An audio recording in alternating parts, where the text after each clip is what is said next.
In the dark waters of the North Atlantic, the great passenger liner RMS Titanic came to a violent and mysterious end.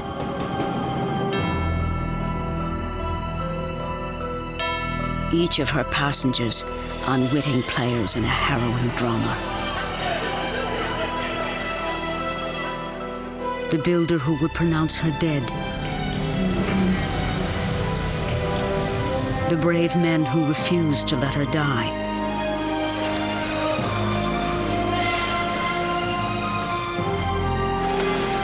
Thousands of people who struggled for their lives.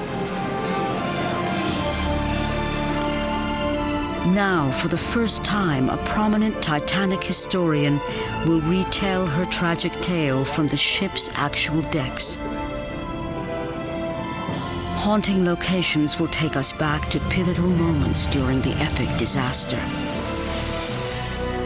Newly discovered artifacts are helping to piece together Titanic's untold stories.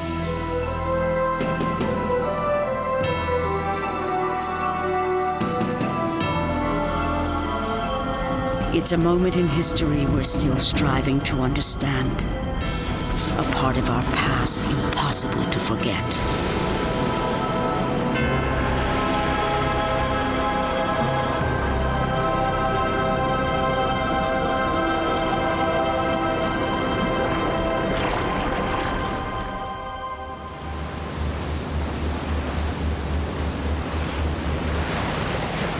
On the French research vessel Nadir, a countdown begins.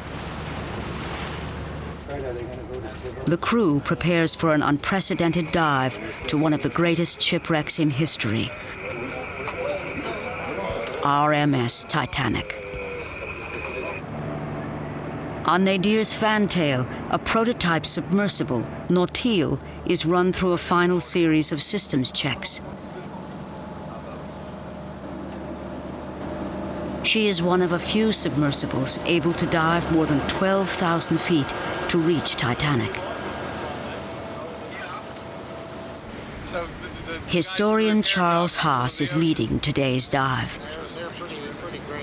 His mission? To document key sites on the ship where critical events unfolded.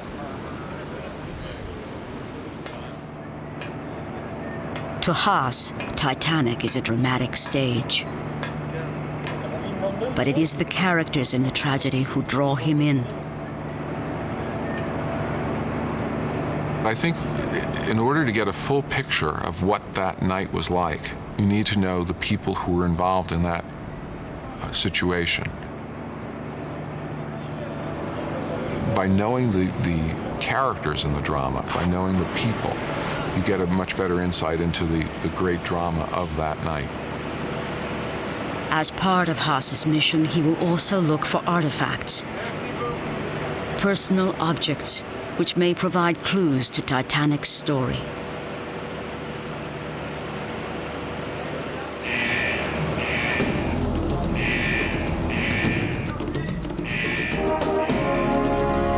When Untold leaves these decks, she will drop 2.5 miles into the Atlantic, into a hostile world. A place of freezing temperatures, bone-crushing pressure, and desolate darkness. If something goes wrong at the site, there is no chance of a rescue.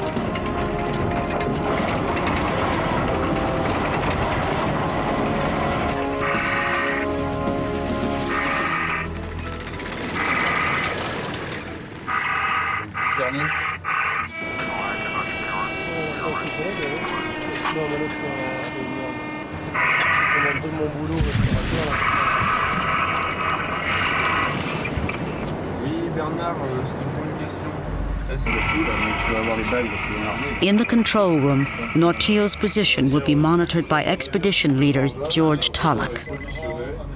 I'm really proud of this expedition and this team. It's just a wonderful thing to be a part of.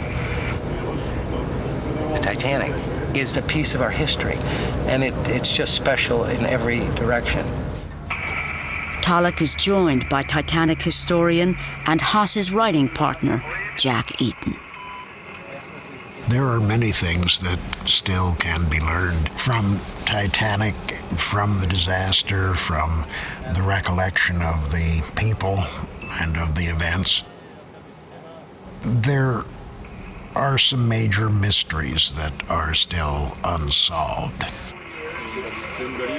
From the bridge, the crew watches as Nautil freefalls to Titanic. A ship still giving up her secrets.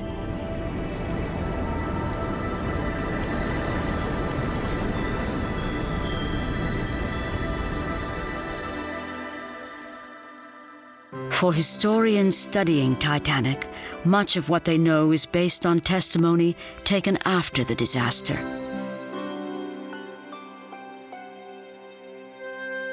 Hearings were held in both the United States and Britain, which investigated the reason for her sinking.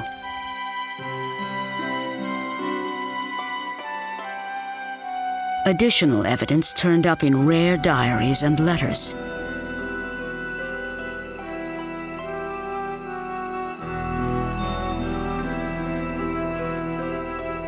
Now, artifacts retrieved from the ocean floor let us study tangible pieces of lost history. In their research, historians have learned most about passengers who traveled lavishly in first and second class. People such as Emily Ryerson and Lawrence Beasley have given us a glimpse of what that horrific night was like.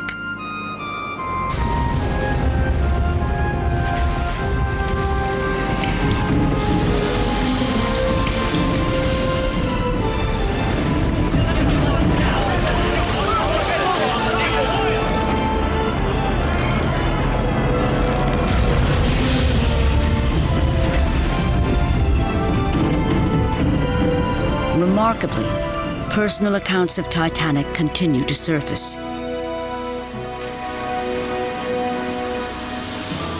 New witnesses are emerging. Their stories have rarely been heard.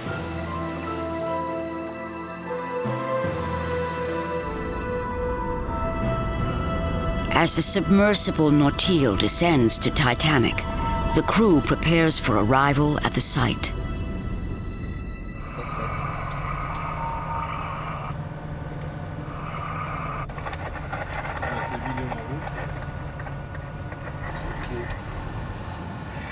Your approach to the Titanic is pretty much like hovering over a beach in a helicopter. You see the sand rolling under you, and you're navigating forward at maybe 2 or 3 miles an hour.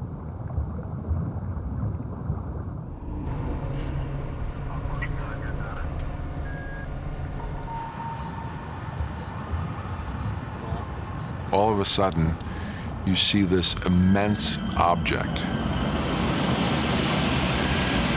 And it is so immense that it completely fills the viewport.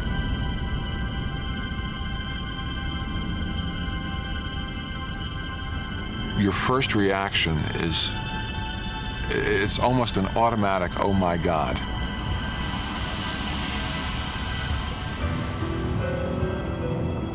Titanic it's still a very, very beautiful ship to see. The lines are so beautiful underwater.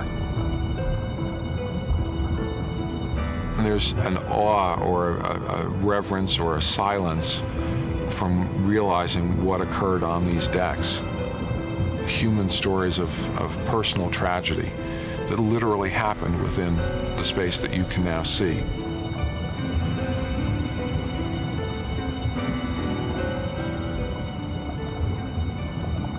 On April 4th, 1912 at midnight, Titanic docks at Southampton, England, where her first passengers will board.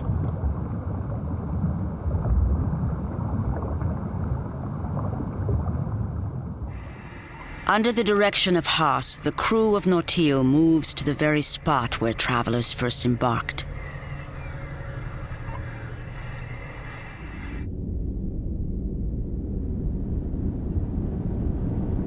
The trip aboard Titanic actually began at this spot. These are the B-deck doorways, the so-called shell doors.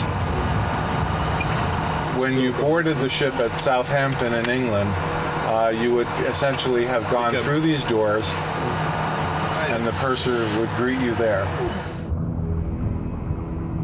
These doorways mark the site where many first touched Titanic, a simple portal that became an entrance to history.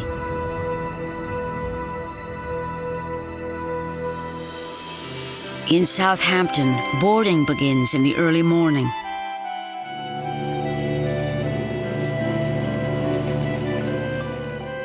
In command of the ship is Captain E.J. Smith. Smith's passenger list includes a who's who of the era. But the majority of the ship's passengers are third class. Titanic's owners hope to profit from immigrants such as Gerda and Edvard Lindell. The Lindells, recently married, are living in Skåne in southern Sweden.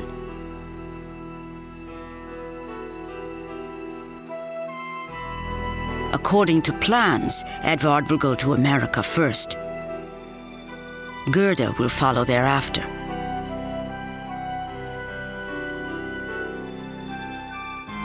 Gerda, however, won't be separated from her new husband. At the last minute, she joins him. In a farewell gesture, Gerda drops roses along their route, leaving a trail behind.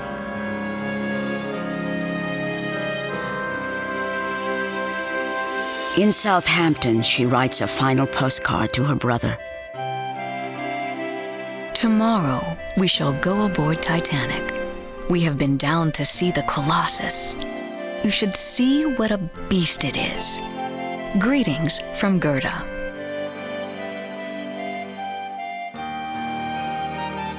On the 10th of April, 1912, the Lindells join more than 2,000 others for Titanic's maiden voyage. On board, Edvard and Gerda meet fellow Swede August Wennerström.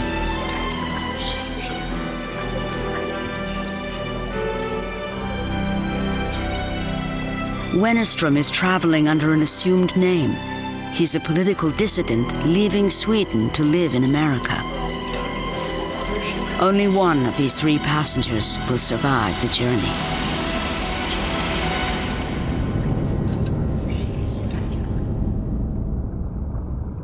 Today, Titanic is a mass of twisted metal.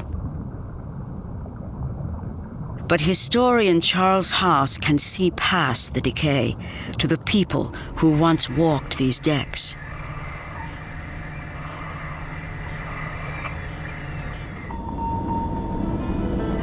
As the crew of Nautil moves to a new location, 12,000 feet above them at the surface, members of the expedition team help navigate the wreck. Their destination is a third-class area at Titanic's bow.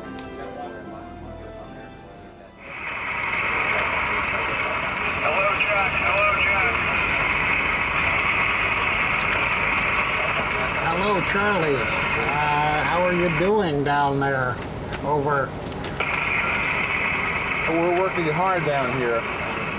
We're looking now down at the third class area, the so-called forward well deck. And it was here that third class passengers were enjoying themselves and coming out for recreation. From this place, the sunsets must have been dramatic. Third-class passengers, including the Lindells, spend early evenings strolling here, taking in the brisk sea air.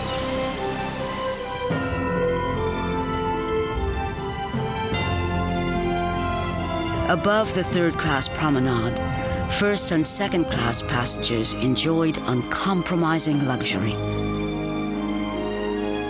Amenities included an exotic steam room, a a state-of-the-art gymnasium,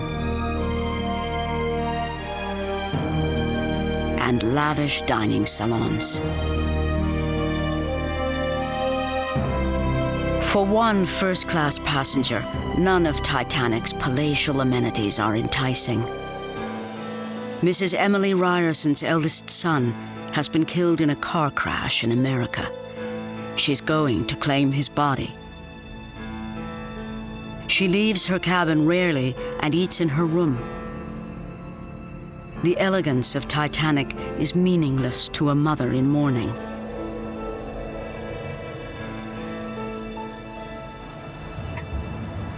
Haas is now one deck above Mrs. Ryerson's cabin. The team moves forward along the bow to one of Titanic's most famous locations. Between the first and second funnel, there was a magnificent dome which sat atop an area known as the Grand Staircase.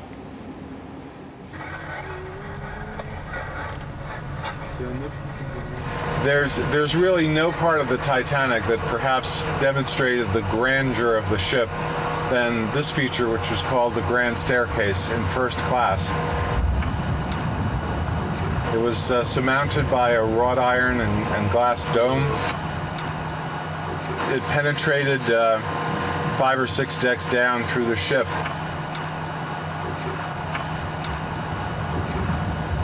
As we can see now, however, the Grand Staircase is only a shattered leftover of its former self.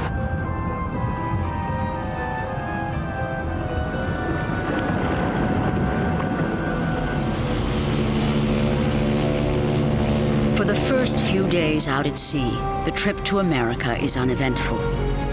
Then, on Sunday, the temperature drops dramatically.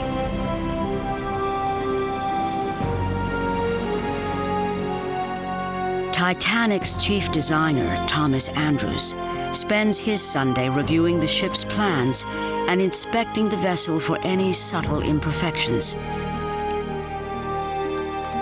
Titanic is the greatest achievement to date of his ascending career.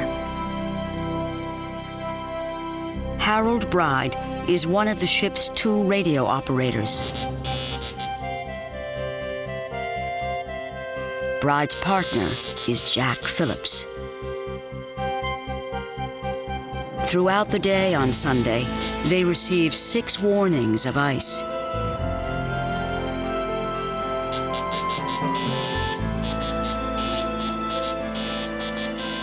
Titanic's course is altered further south to avoid the danger. For passengers like the Lindells, the frigid air is enough to keep them indoors.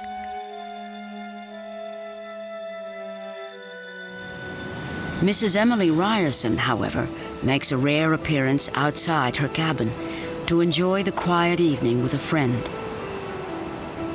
Bruce Ismay, managing director for the company that owns Titanic, approaches Ryerson. Mrs. Ryerson. Ismay shares a wireless message.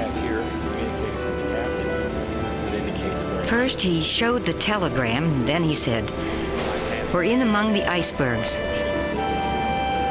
At the time, the conversation had no importance to me. I was very much overburdened with other things that were on my mind. First class passenger, Mrs. Emily Ryerson. In fact, few on board are concerned about ice. Titanic, after all, is unsinkable.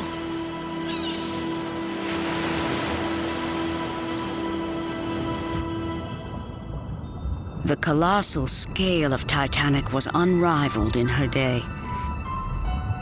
Her tragic sinking is one of few events in history that still holds such a grip on our imagination. Titanic holds the place in the public interest for a number of reasons, of course. The first is that it was probably the first major disaster to be covered by all of the media. There were some very early disasters in the 20th century. but Titanic was the first one that made such a worldwide impact.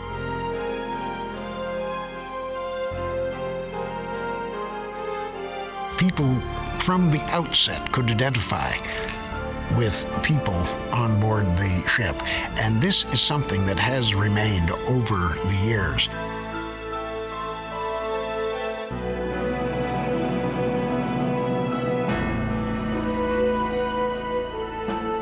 Titanic stood as a pinnacle of human ingenuity in a time of unbridled optimism.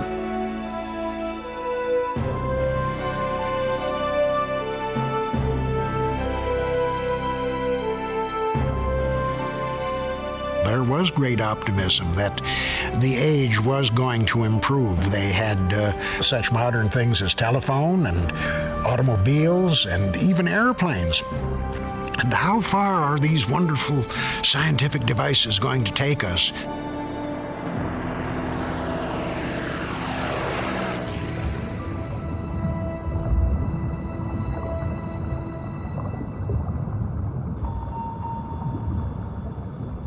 Above the wreck, Nautil moves to a haunting location in this story.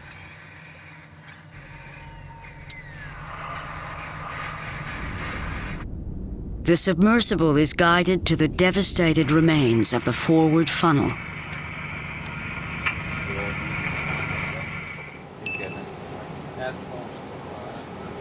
A 150-foot funnel once occupied this cavernous hole.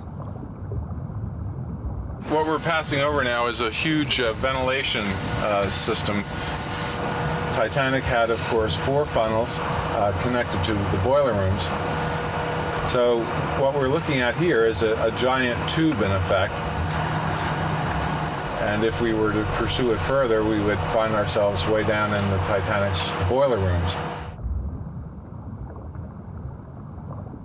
The massive boilers, located deep in the belly of the ship, were Titanic's source of power.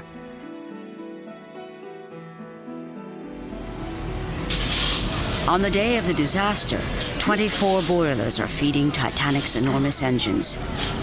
The ship's speed, 21.5 knots. That evening, stoker Frederick Barrett begins his shift. In a few short hours, he will find himself in a pitched battle for survival.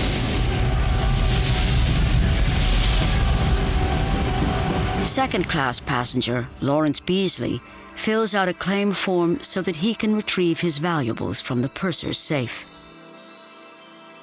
Before retiring, Beasley takes in some quiet entertainment.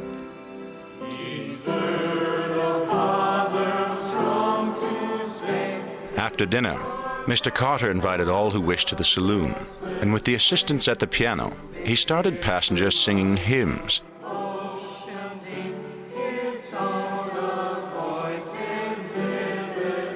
He was curious to see how many chose hymns dealing with dangers at sea.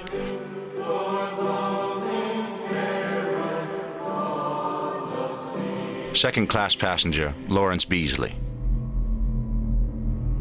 2 hours before impact, wireless operator Jack Phillips receives a warning from the ship Mesaba.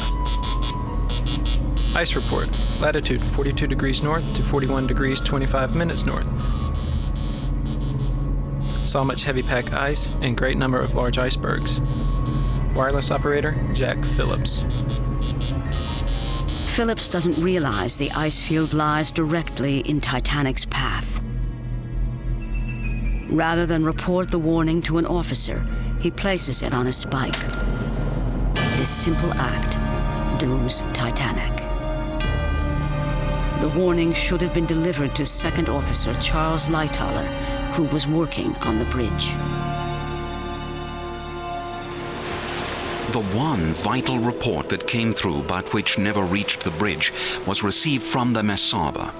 That delay proved fatal and was the main cause of the loss of that ship. Second Officer Charles Lightoller.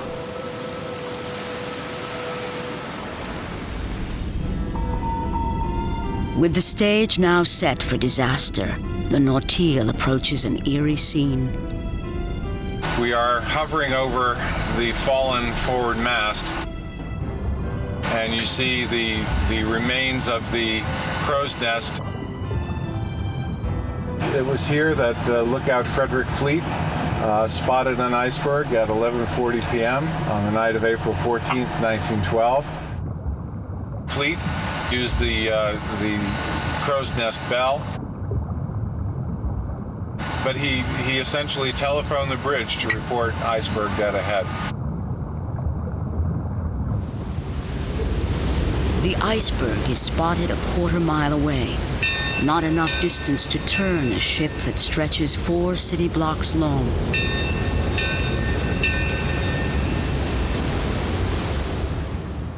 Officers steered Titanic from this location.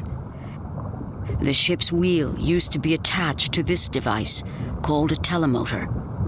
It is all that's left of the bridge. What we're seeing is the telemotor coming up. Here is really where Frederick Fleet's order was translated into action.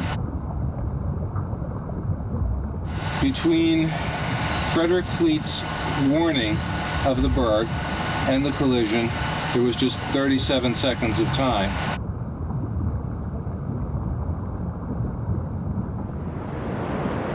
As Titanic begins to turn, it looks as if the ship will clear the iceberg.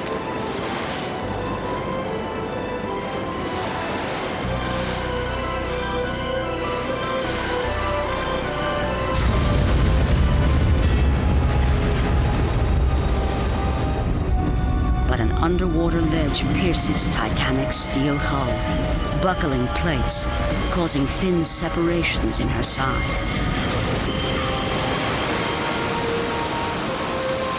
There came what seemed to me nothing more than an extra heave of the engines. Nothing more than that. No sound of a crash or anything else. No sense of shock, no jar that felt like one heavy body meeting another. Second-class passenger, Lawrence Beasley. I was just about ready for the land of Nod when I felt a sudden vibrating jar run through the ship. Not that it was by any means a violent concussion, but just a distinct and unpleasant break in the monotony of her motion. Second Officer Charles Lightoller. Deep below in third class, the impact is more obvious to the Lindells.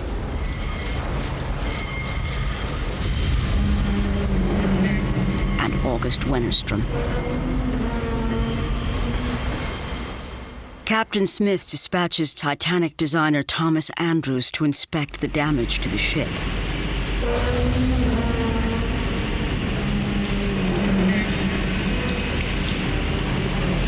What Andrews sees is devastating.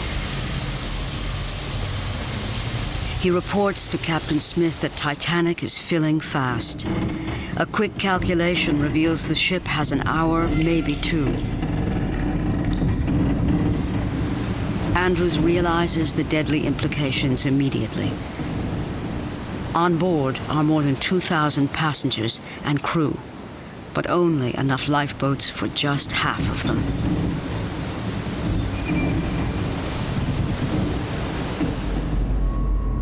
Following the collision, the ship is quiet again. Most first and second class passengers are still sleeping.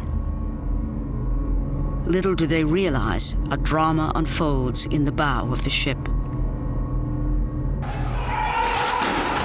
Deep below, the front of Titanic is quickly flooding. The forward crew must abandon their positions. For the time being, Titanic's electricity is holding.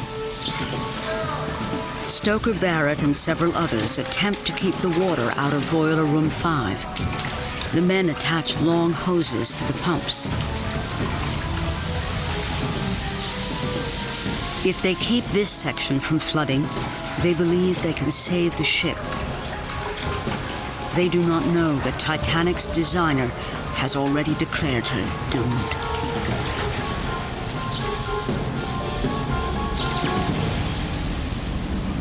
From the boiler rooms, Nautil travels to a location where another battle was fought. Above this fatal wound in the ship lies Titanic's mailroom.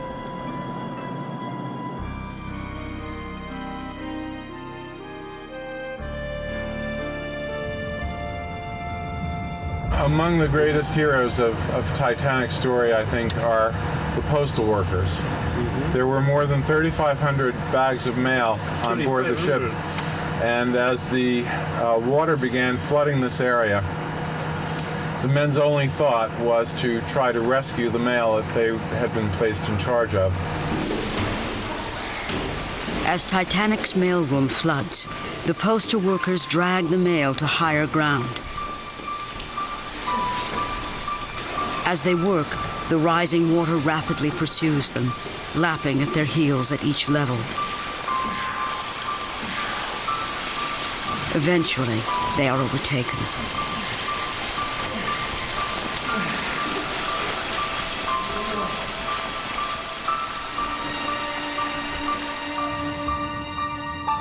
This great hole marks the spot where the 5 postal workers died.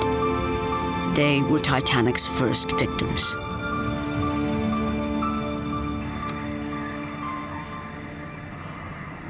The next sight is perhaps the most wrenching.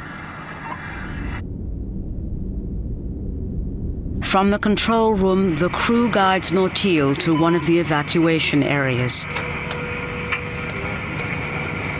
Titanic's lifeboats were stored on her uppermost decks. There were only 16, capacity for about 1,000. This ghostly crane lowered boats into the dark sea. Second Officer Charles Lightoller worked at this very spot.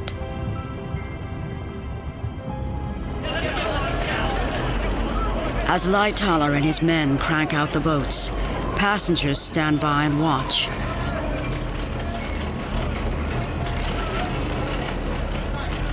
Among them, there is utter disbelief. Nothing seems wrong. Why are they being asked to evacuate? Many passengers initially won't leave, and the first boats are launched virtually empty. Near this location, the radio operators frantically signal for assistance. In a desperate attempt to summon help, they send a newly adopted distress code, SOS. Titanic is one of the first ships in history to send the call. What we are looking at now is the interior of the ship's wireless room. Here, the radio operators, Jack Phillips and Harold Bride, were given the information that the Titanic was doomed. They began immediately sending out distress signals. And so it was from this very room that these two men worked very hard to save lives.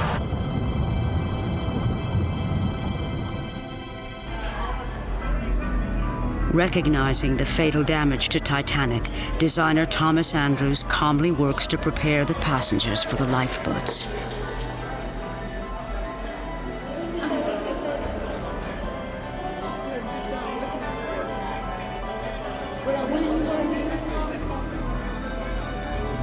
He knows, regardless of his effort, there will be a tragic loss of life.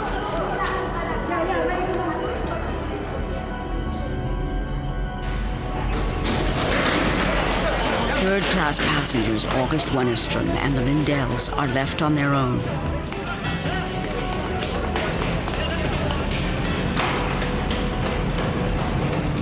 As they head for the lifeboats, the stern begins to rise out of the water. We saw the sea climbing up the deck more quickly than before. I could see that everyone was clambering aft and trying to keep from sliding down the slanting deck, which was growing steeper. Third-class passenger August Wennerstrom.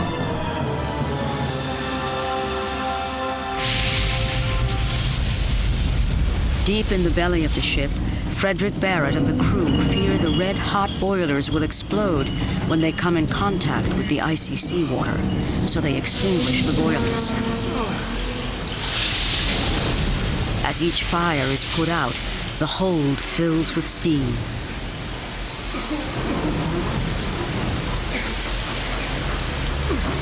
Blinded by black dust and steam, one of Barrett's companions falls into an open manhole.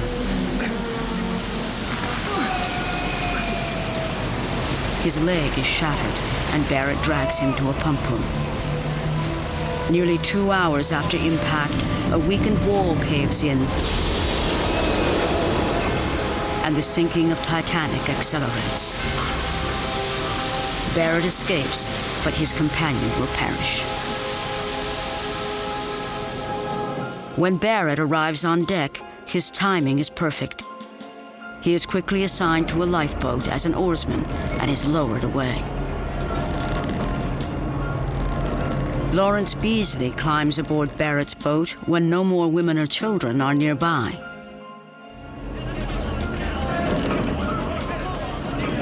On the opposite side of the ship, one man wrestles with his conscience. His name is Masabumi Hosono.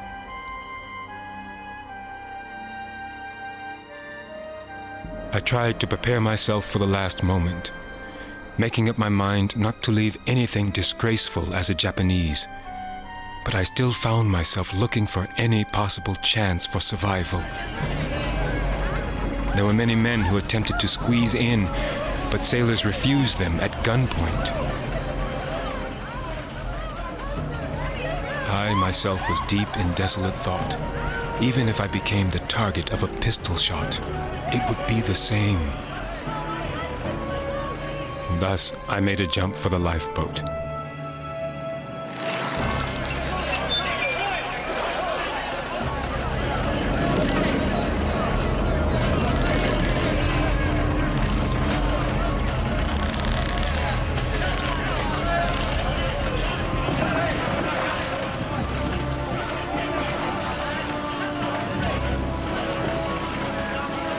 From the dark sea, Hosono looks back at embattled Titanic, her lights burning brightly, her stern rising perversely from the water.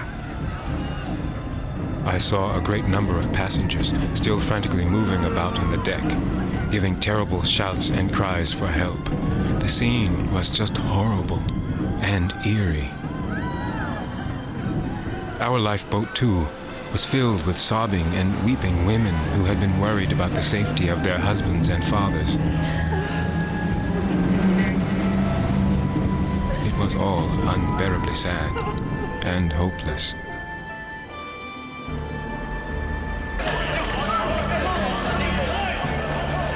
On board Titanic, Mrs. Ryerson refuses to leave her husband, despite his best efforts to convince her otherwise. My husband said, "When they say women and children first, you must go." And I said, "Why do I have to go on that boat?" And he said, "You must obey the captain's orders, and I'll get in somehow." First class passenger, Mrs. Emily Ryerson.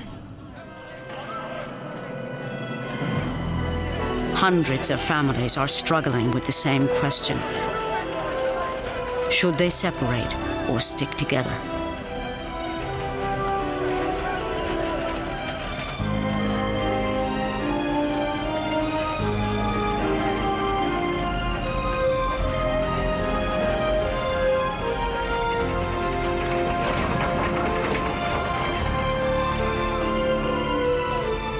With few lifeboats left, people take the threat of sinking seriously.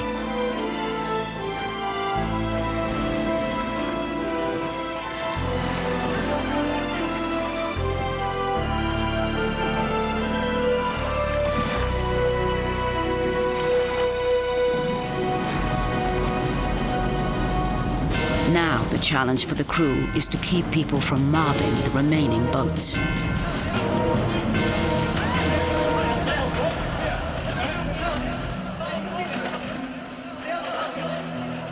At 1:45 a.m., Emily Ryerson boards one of the last boats to be launched with her 2 daughters and 1 son. Her husband stays behind.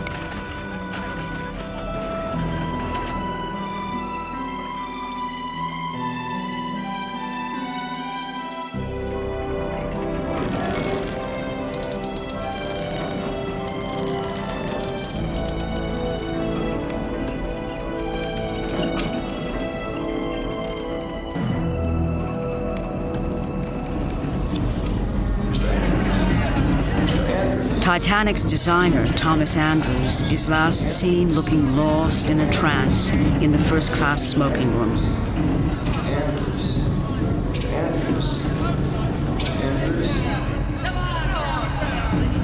As Titanic's stern tilts higher, the Lindells and August Wennerstrom slide into the water.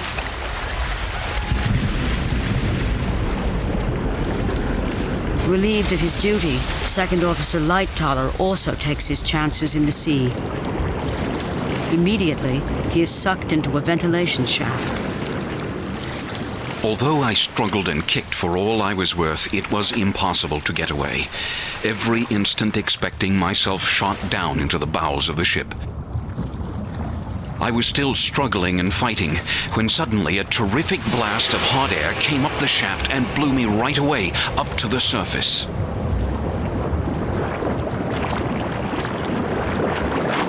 From the surface, Lightoller witnesses the end of RMS Titanic. The bow of the ship was now rapidly going down, and the stern was rising higher and higher out of the water, piling the people into helpless heaps around the steep decks and by the score into the icy water. Second Officer Charles Lightoller.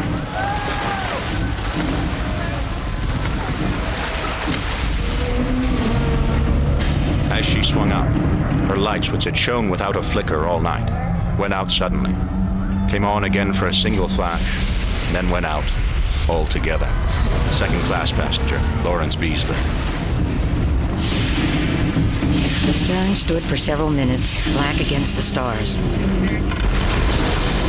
And then the boat plunged out. Then began the cries for help, which seemed to go on forever. First-class passenger, Mrs. Emily Ryerson. As Titanic plummets to the ocean floor, the most beautiful liner the world ever saw shatters into pieces. On the surface, the human drama continues.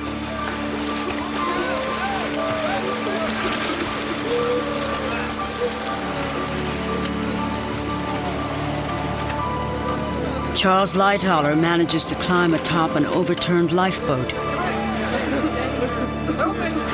Some 13 men struggle here to keep their balance, to prevent slipping into the icy water.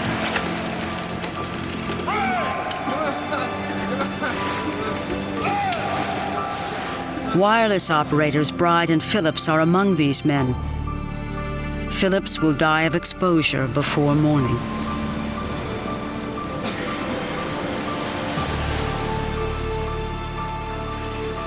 The Lindells manage to find a lifeboat, but the boat overturns, sending them helplessly back into the sea.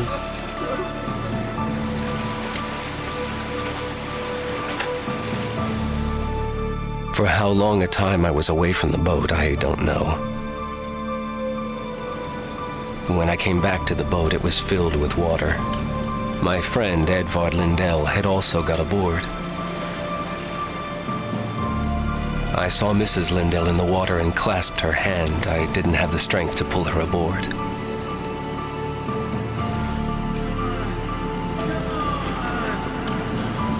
Mr. Lindell looked straight ahead, never made a move or said a word.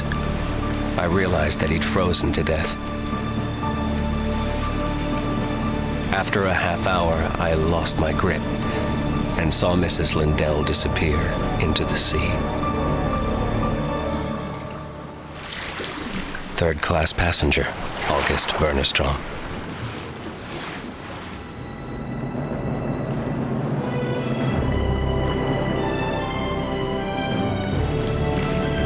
More than 1,500 men, women, and children perish this night.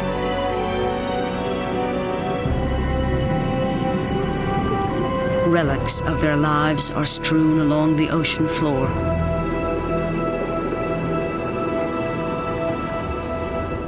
Artifacts like these provide the last clues to their stories. Among broken plates and debris, Haas makes a discovery. He finds and retrieves a device called a telegraph that was used to signal the engines.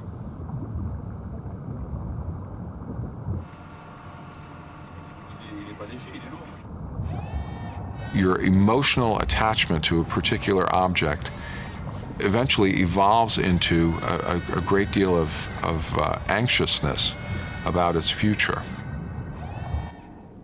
And when you see the artifacts being brought up, and in particular when you see them being conserved, that anxiousness is replaced by a great deal of happiness that you've preserved them for the future.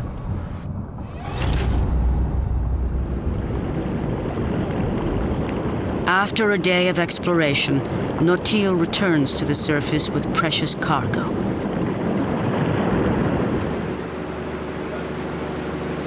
On the fantail of Nadir, the newly discovered artifact is shared with the crew. Well, history's progressed another notch there, Charles.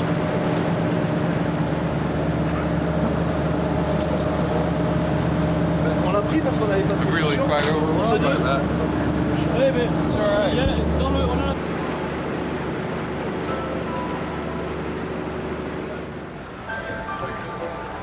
In a warehouse in Hamburg, Germany, people line up to visit an extraordinary exhibit of Titanic artifacts.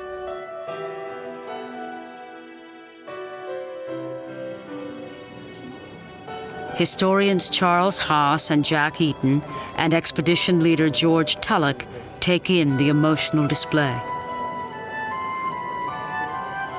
They have come to see fragments of history, some of which they have helped to rescue from certain oblivion. Certain objects here played a critical role during Titanic's final hours. The giant wrenches used by the men in the boiler room remind us of those who struggled to keep Titanic afloat. Men like Frederick Barrett. Barrett survived the disaster and continued to work most of his life out at sea.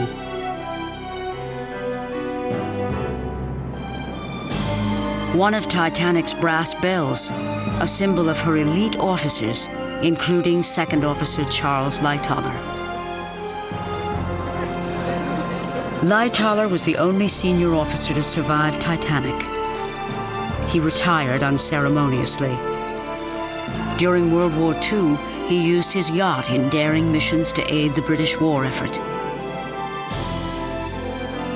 This claim check, number 208, belonged to Lawrence Beasley, and it was retrieved from the ocean bottom.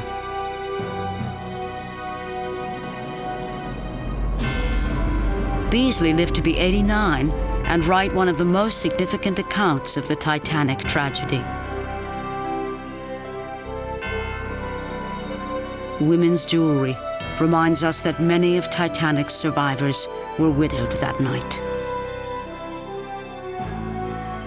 When Mrs. Ryerson arrived in New York, she would bury her son, who was killed in a car crash, and mourn her lost husband. Mrs. Ryerson died at the age of 76. Masabumi Hosono lived reclusively and rarely spoke of Titanic. His rare written account has now become a part of history.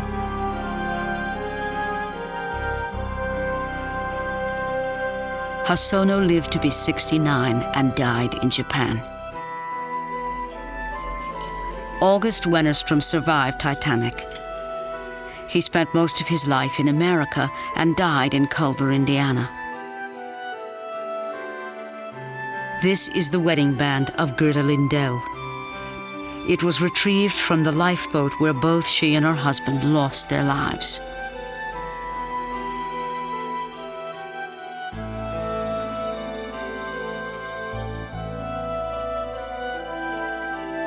These objects are the last remnants of the Titanic disaster.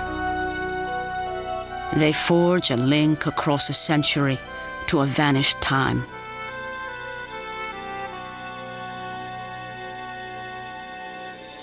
This clarinet and these letters of love found in a man's suitcase give us an intimate glimpse into a life we would have known nothing about. A life, like many others, forever changed by Titanic.